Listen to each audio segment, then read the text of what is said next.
सोनिया गांधी की ललकार पीएम मोदी भी सुन लें। नागपुर में बैठे हुए लोग भी ठीक से सुने।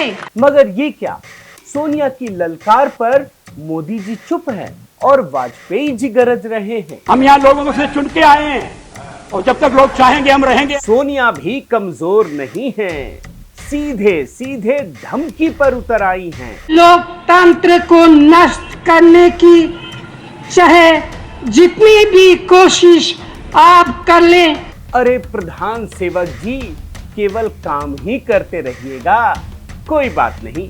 वाजपेयी जी इसका भी जवाब दे रहे हैं। आपका मैंडेट कौन होता है हमारा फैसला तय करने वाला? किसने आपको जज बनाया है? अब सोनिया जी गुस्से में भारी भारी शब्दों से प्रहार कर रही हैं। मोदी सरकार के तानाशाही तौर तरीकों, संविधान की उपेक्षा, संसद का अनादर, उनकी विभाजनकारी विचारधारा, विपक्ष के खिलाफ फर्जी मुकदमे लगाना और मीडिया को सताना।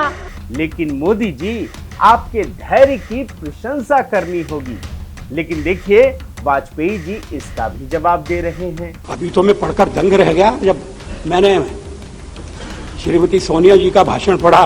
उन्होंने सारे शब्द इकट्ठे कर दिए हैं एक ही पैरा में। ऐसा लगता है कि शब्दकोश खोलकर बैठे गए हैं और उसमें से ढूंढ ढूंढ कर शब्द निकाले गए हैं। इस बार मोदी जी से जवाब लेने के लिए मोर्चा संभाला राहुल बाबा ने। You will never ever in your entire life rule over the people of Tamil Nadu. It cannot be done. मगर ये क्या, राहुल के सवाल पर भी मोदी जी चुप और वाजपेयी जी जवाब दे रहे हैं। काऊ बेल्ट है, काऊ बेल्ट का समर्थन। साथियों नमस्कार, मैं हरिश्चंद्र बर्णवाल। आज मैं भारत के राजनीतिक इतिहास की उस सबसे बड़ी साजिश के बारे में बात करने वाला हूं जो आज तक चल रही है। जिस साजिश के जरिए कभी वाजपेयी सरकार को सत्ता से बेदखल कर दिया गया था, आज उसी साजिश के जरिए मोदी सरकार के सामने चुनौतियां खड़ी करने की कोशिश की जा रही है। अब ऐसा मैं क्यों कह रहा हूं, ये आप समझने की कोशिश कीजिए। अभी हाल ही में सोनिया गांधी इंडियन एक्सप्रेस में एक लेख लिखकर प्रधानमंत्री मोदी की सरकार पर ध्रुवीकरण के जरिए अपनी सत्ता बनाए रखने के लिए सांप्रदायिकता का वायरस समाज में फैलाने का आरोप लगाया। और आप ये आर्टिकल देखिए, a virus rages among us, Sonia Gandhi writes it's the virus of hate and divisiveness. आप समझ रहे हैं ना, ये सोनिया गांधी ने लिखा है। अच्छा, सोनिया गांधी ने इस लेख के जरिए जो आरोप मोदी सरकार पर लगाए हैं, ठीक वैसा ही आरोप सोनिया गांधी ने वाजपेयी जी पर भी लगाया था। अब पहले आप उनका ये बयान सुनिए जो वाजपेयी जी पर लगाया था, फिर आपको आगे की बात बताता हूं। जागरूक बने, जिस विचारधारा ने महात्मा गांधी का कत्ल किया, आज वही विचारधारा उनके राम राज्य की कल्पना को घुमा फिरा कर आपके सामने लाए हैं। और फिर सोनिया गांधी का वही टेप दशकों बाद मोदी सरकार के खिलाफ भी बज उठा, ये भी आप सुन लीजिए। पिछले 4-5 साल में भारत की जो हालत हो गई है, मुझे लगता है कि उसे देखकर गांधी जी की आत्मा भी दुखी होती होगी। अब मोदी जी की खासियत यह है कि वो सोनिया गांधी हो या फिर राहुल गांधी या फिर विपक्ष का कोई भी नेता, किसी के भी अनर्गल आरोपों का मोदी जी जवाब नहीं देते। लेकिन इसका जवाब आपको पूर्व प्रधानमंत्री अटल बिहारी वाजपेयी जी के बयान में मिल जाएगा। अब वो उनका बयान सुनिए। किसने आपको जज बनाया है?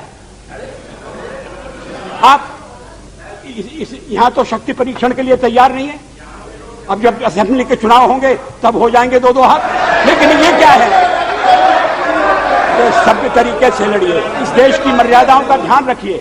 एक तरफ सोनिया गांधी, अटल बिहारी वाजपेयी सरकार और फिर मोदी सरकार, दोनों पर सांप्रदायिक होने का आरोप लगा रही, वहीं दूसरी तरफ दोनों सरकारों को उस समय भी और इस समय भी तानाशाह कहकर संवैधानिक संस्थाओं को ताक पर रखने का आरोप लगा रही थी। अब आप उनका ये बयान सुनिए। मोदी सरकार के तानाशाही तौर तरीकों, संविधान की उपेक्षा, संसद का अनादर, उनकी विभाजनकारी विचारधारा, विपक्ष के खिलाफ फर्जी मुकदमे लगाना और मीडिया को सताना जैसे षड्यंत्र का पर्दाफाश करने में कांग्रेस आगे रहकर संघर्ष कर रही है। और आप ये जानकर हैरान रह जाएंगे कि सोनिया गांधी ने ठीक ऐसे ही आरोप वाजपेयी जी पर भी लगाए थे। अब वाजपेयी जी कौन है ये बताने की जरूरत है क्या?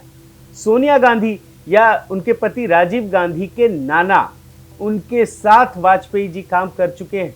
जाहिर है जब सोनिया गांधी ने वाजपेयी जी पर आरोप लगाया तो उनका मन खिन्न हो उठा और उन्होंने इसका जवाब दिया। वो कितने दुखी हुए आप इन बातों को सुन करके ये अंदाजा लगा सकते हैं। आप वाजपेयी जी का बयान सुनिए, आपको वो दर्द समझ में आएगा। श्रीमती सोनिया जी का भाषण पढ़ा, उन्होंने सारे शब्द इकट्ठे कर दिए हैं एक ही पैरा में। To be incompetent, insensitive, irresponsible and brazenly corrupt. राजनीतिक क्षेत्र में जो आपके साथ कंधे से कंधा लगाकर काम कर रहे हैं, इसी देश में मतभेद होंगे, उनके बारे में यह आपका मूल्यांकन है? मतभेदों को प्रकट करने का यह तरीका है? ऐसा लगता है कि शब्दकोश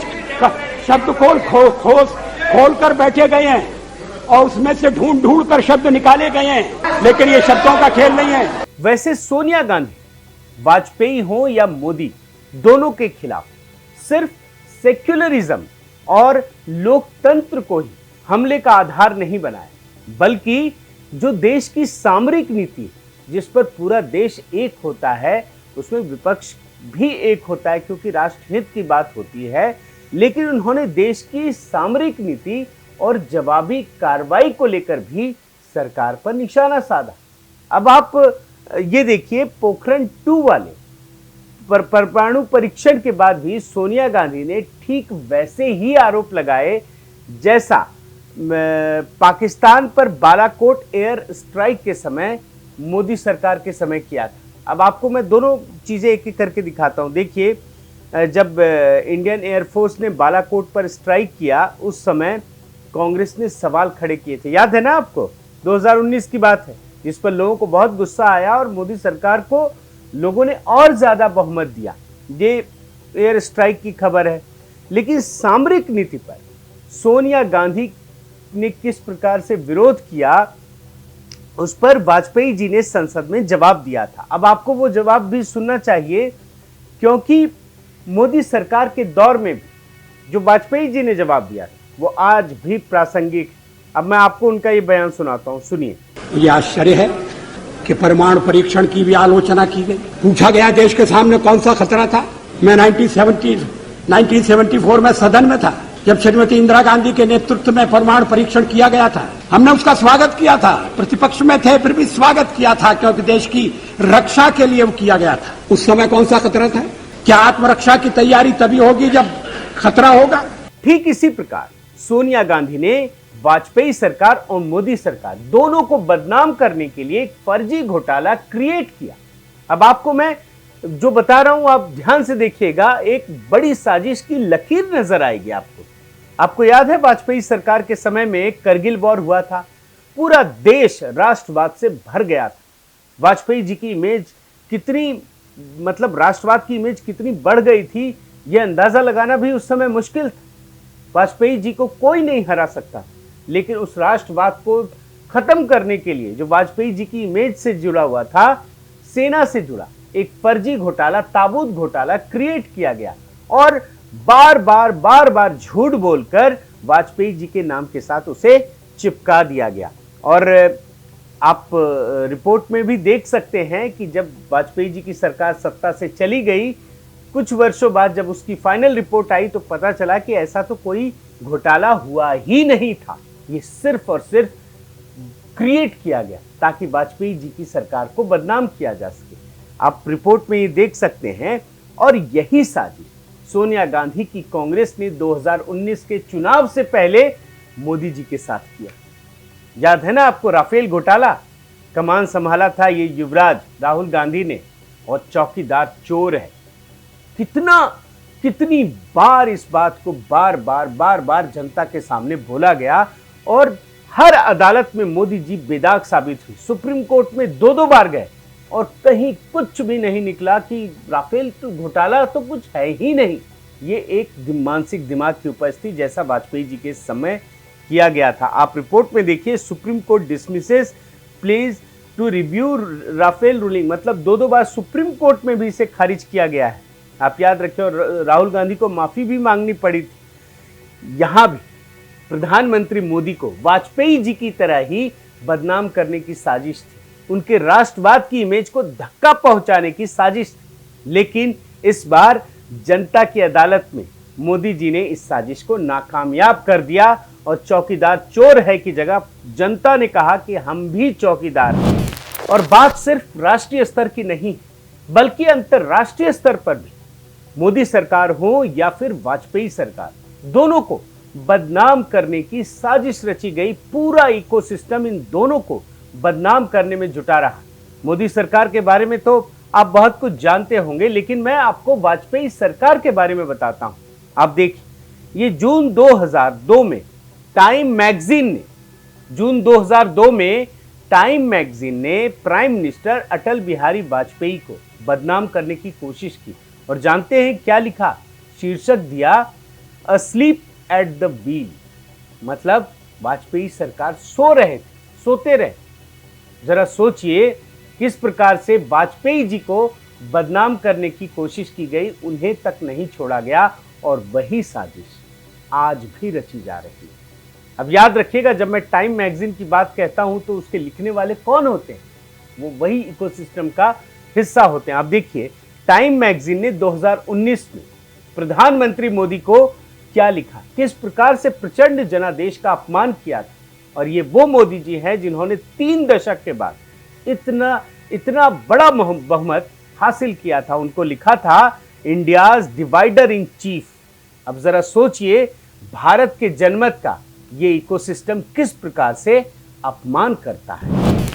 साथियों, अंग्रेजों की कोख से जन्मी कांग्रेस का सबसे बड़ा कॉम्प्लेक्स ये है कि वो कभी भी भारतीय संस्कृति के अनुरूप नीति और व्यवहार को अपना नहीं पाई और इसीलिए बार बार वो वही गलती दोहराती है जिससे देश हित को नुकसान पहुंचे।